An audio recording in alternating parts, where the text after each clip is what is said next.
Hello, Mipi te hozo se na bon chavin son pha chibe ke hin bolvin tunin ko hin isu pipa wa konin message khat ka hin mudo in chu pa ka sa nei le ke video ko ke channel a kun jong hin re sun kan bolin ji chun anavesa hodin jong ki pamin anave nai lo hodin jon apana chai channel ve su keutin ting le chi video hi ibe chai ting le phai sa wa se rong ne bolutin chi video chui piam tele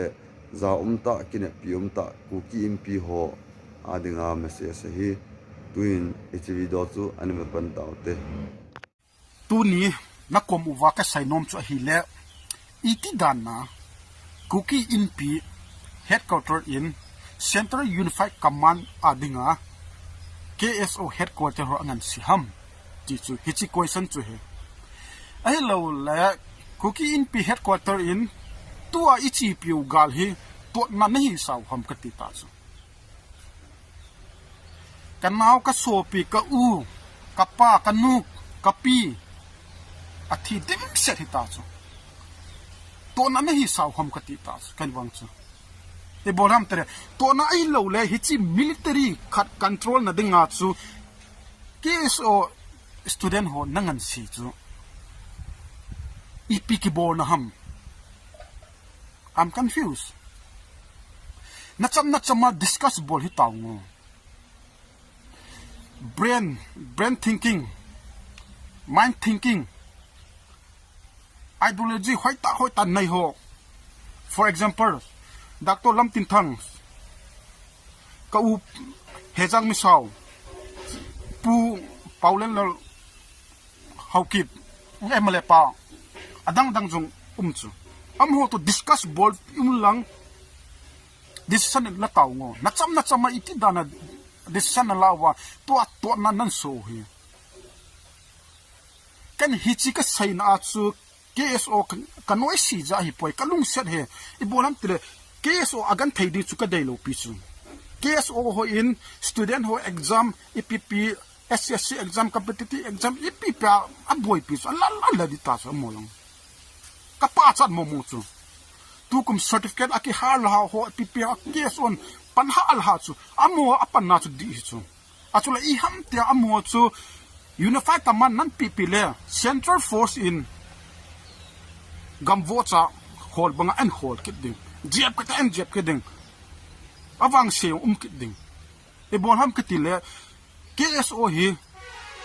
registration body khat register ki bosa body khat hi chu net du chu hichi society registration act 1976 ana simtaw hichi nungjuya chu action an la du chu hichi teng le central force in iham khatna til south and so sale ai dhala khalani ngale gup som hum khadichu hichi teng le Kuki Inpi in ikhat ta chapa warrior great warrior ati tamo NGD ai banga central la chu iti jiding lekha bunga central lekha bunga chu rule ajui loja thi hi anti ti rule ajui loja ani kha he ati ding naho ji history to central ji history hunki banglo ding hichiteng le to na ai nei kit ding kunung nga chu gel lang thu sai taw na ahin jan he dunga yong chu an tha change kit tai KSO headquarter kiti hi tapon I pham tolai pau anti ale tolai pau chi pi group ham thaka hi lo ham unified kaman kiti na hilam tolai pau kiti chu takat kan hi chula ale ipi group hitam le takat kan hi lo ipi group ham su to ke to nung bol kidivin 2019 na bol khel jong chu kapon na la hi chu me kai se che lo pi chu mi tam pin apon na la hi chu me pathen minna ak theng so sa song chu Kelvin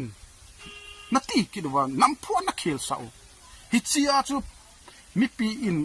against ading zo seong chu namat sa Kelvin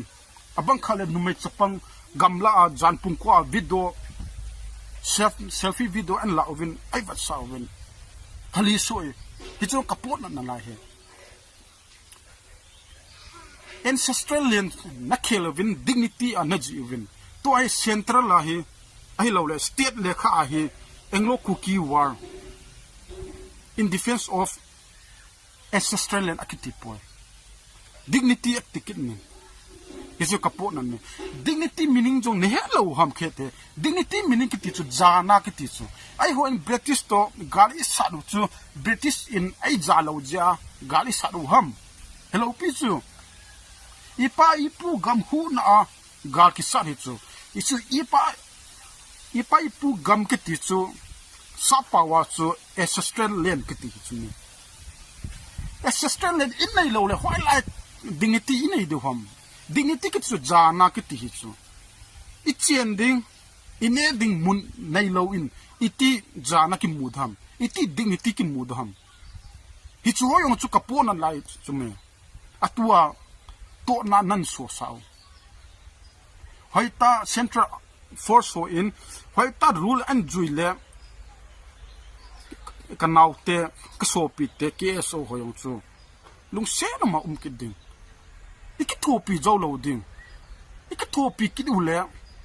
ai ho jong chu ai to kha ki diu hi chi ja chu central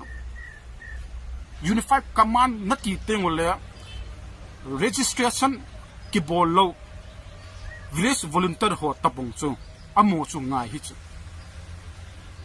KSO ho chu hi thei lo di chu